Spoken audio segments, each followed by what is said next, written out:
Los verdaderos orígenes de los testigos de Jehová. Los testigos de Jehová surgieron del entorno religioso del protestantismo americano de finales del siglo XIX. Aunque aparentan diferenciarse sensiblemente de las pautas del protestantismo y rechazan algunas de las doctrinas fundamentales de las iglesias principales, en realidad se constituyen como peculiares herederos americanos del adventismo, los movimientos proféticos encuadrados en el evangelismo angloamericano del siglo XIX, los metodistas, y el milenarismo de los disidentes tanto entre los anglicanos del siglo XIX como en el protestantismo inglés. Hay, de hecho, muy poca diferencia en su sistema doctrinal con la amplia tradición del protestantismo angloamericano. Aquí podemos ver el retrato de Guillermo Miller, fundador de la Iglesia Adventista Milenarista.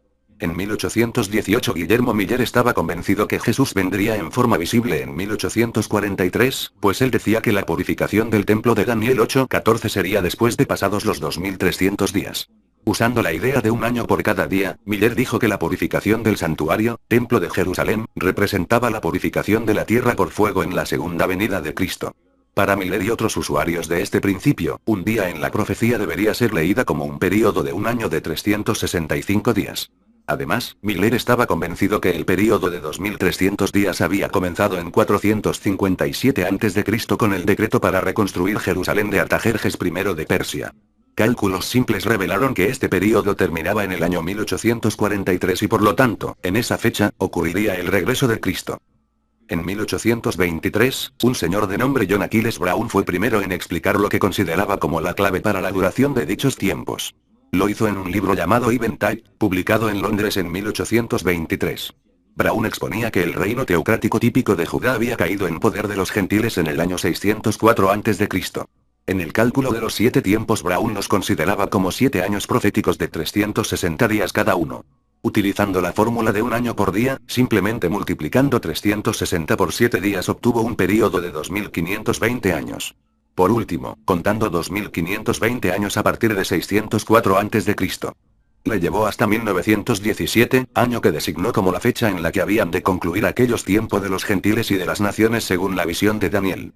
Daniel 4:12. Guillermo Miller tomó estos conceptos de John Brown para reforzar su Armagedón para 1843 diciendo que los 2500 años de Daniel 4:12 comenzaron con la caída de Manasés en manos de los asirios en 677 a.C. y concluirían en 1843 después de Cristo. Al fallar Miller con su Armagedón para 1844, muchos adventistas lo abandonaron para formar sus propios movimientos adventistas, como los adventistas del séptimo día y la del segundo advenimiento, este último con Nelson Barbour. Aquí podemos ver el retrato de George Storrs, un metodista nacido en 1796 que se convirtió al adventismo en 1840.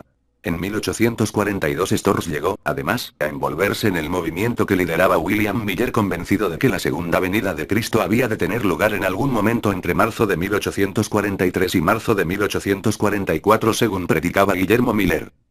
Storrs llegó entonces a convertirse en un defensor importante de la escatología milenarista y durante 1842 y 1843 proclamó larga y ampliamente el asunto de estar a la espera de tal venida de Cristo. Cuando Cristo no se presentó tal como había esperado Miller para 1843, una revisión de sus cálculos llevada a cabo por sus seguidores llegó a sugerir que el Señor Jesús vendría sobre una nube el siguiente año, en octubre de 1844. Cuando tampoco en esa fecha ocurrió la anunciada venida, Storrs abandonó el movimiento milenarista para unirse a otro grupo. Por esa época Russell estaba teniendo conocimiento de Storrs y es muy evidente la gran influencia de George Storrs en el pensamiento del joven de Pensilvania. Un examen de Bible Examiner muestra con toda claridad que Russell aprendió de Storrs y sus asociados las doctrinas del rescate expiatorio de Cristo y la restauración de la humanidad en un paraíso terrenal, además, naturalmente, de la doctrina del condicionalismo. También queda patente que la celebración de memorial de la Cena del Señor una sola vez al año en la fecha supuesta para la Pascua judía, el 14 de Nisan, tal como lo llevan a cabo los testigos de Jehová en la actualidad, fue tomada por Russell y del editor de la revista de Bible Examiner, George Storrs. Finalmente, la aversión de Russell hacia las iglesias y religiones organizadas podrían proceder directamente de Storrs sin duda alguna. Es por eso que Russell al separarse para trabajar por su cuenta trajo a la Watchtower todas estas ideas pirateadas de la iglesia adventista y de sus maestros adventistas nacidos muchos años antes que Russell, para hacerlas pasar como luces divinas dadas exclusivamente por Jehová Dios a él, como alimentos oportunos para los domésticos. Este señor que vemos acá es nada menos que el Dr. Nelson Barbour, 28 años mayor que Charles Russell. Barbour fue también un seguidor de Miller, quien abandonó a Miller, al igual que Storrs, cuando su profecía de la venida visible de Cristo para 1844 no se cumplió. Barbour dijo que Miller, su ex jefe, se había equivocado por 30 años para fijar la venida de Cristo para 1844 al usar su cálculo de los 2520 años, y que en realidad esa venida visible debería acontecer para 1874. Cuando llegó 1874 y no apareció Jesús en forma visible, Barbour vio la salida airosa para su falsa predicción, diciendo ahora como excusa de su mentira que Cristo sí había venido en 1874, pero en forma de parusia o segunda presencia invisible, y que ese mismo año había comenzado el tiempo de tribulación y que el tiempo de los gentiles o naciones acabarían para 1914. En enero de 1876, Russell entró en contacto con el Dr. Nelson H. Barbour, ahora un predicador adventista independiente que fue también milenarista y asociado de George Storrs. Barbour convenció a Russell que Jesús había venido en forma invisible en 1874 y que ese año había comenzado el tiempo de tribulación y que el tiempo de los gentiles o naciones acabaría para 1914. En 1878 Russell trabajó como editor de la revista adventista, El Heraldo de la Mañana, de Nelson Barbour, junto con otro editor de nombre John Patton. Además Russell aparece como coautor del libro Tres Mundos escrito en 1877, donde Barbour explica en su libro La visión de Daniel 4, 16, 32 que los 7 tiempos son 7 años de 360 días cada uno, totalizando 2520 días, un año por cada día, nos llevan a 2520 años y basándose en el año de 606 a.C. como la destrucción de Jerusalén, llega al año de 1914 como el fin del tiempo de los gentiles. Esta enseñanza de los 7 tiempos la aprendió Russell de Barbour, y a su vez Barbour de Guillermo Miller, y Miller a su vez, de John Aquila Brown, en 1823. Al distanciarse Russell de Miller por discrepancias doctrinales, Russell publica su Atalaya de Sion en 1879, con su cabeza llena de las enseñanzas de sus profesores adventistas John Storrs y Nelson Barbour. No hay ninguna duda de ello, la Watchtower de hoy es una filial de la Iglesia Adventista del Segundo Advenimiento y nada fue dado por Dios a Russell. Ese es un cuentazo que enseña el cuerpo gobernante para hacer creer a sus ingenuos seguidores que Charles Taze Russell fue el único y verdadero escogido por Dios para dar las buenas nuevas a las naciones en 1879 con su Atalaya de Sion y el Heraldo de Cristo, y su colección de sus estudios en las Escrituras. Libros llenas de las enseñanzas de George Storrs y Nelson Barbour que sirvieron para originar la supuesta religión verdadera conocida hoy como los Testigos de Jehová.